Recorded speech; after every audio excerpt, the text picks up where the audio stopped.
नमस्कार, हम सीमा मिश्रा मिथिला स्वर सागर में सबका स्वागत करै छी। आइ हम एकटा भगवती के गीत गवा जा रहल छी जे हमरा बड़ प्रिय अछि। अहाँ सबके नीक लागत तऽ लाइक शेयर और सब्सक्राइब अवश्य करब और केहन लागत सेहो कमेंट में अवश्य लिखे जाय। तहन सुने जाय। कोने फूल लाका कर में मैया के सिंगार, कोने फूल लाका कर में मैया के सिंगार, बहिनी गे मैया के सिंगार, बहिनी गे कोने फूल अनला तू करैला सिंगार, बहिनी गे कोने फूल अनला तू करैला सिंगार।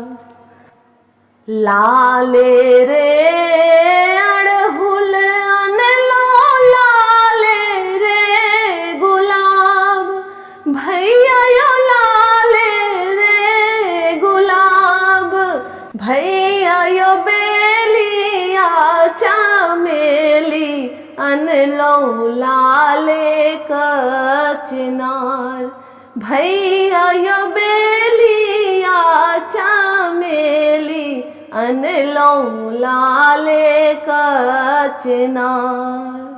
कोने रंग चनवा माँ के केहन ओहार, बहिन गे केहन ओहार, बहिन गे ककरा सो मोरो ले माँ करही विचार, बहिन गे ककरा सो मोरो ले माँ करही विचार।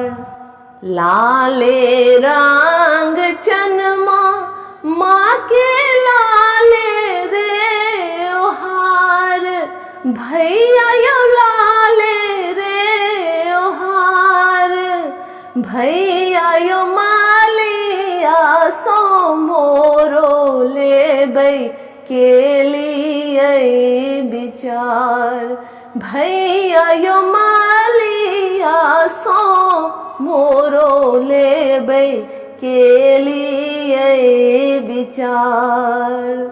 एही बेर पूजा में नहीं लेबै आहार, बहिन गे नहीं लेबै आहार, बहिन गे मैया के मानेबै जगतै हमरो कपार, बहिन गे मैया के मानेबै जगतै हमारो कपार।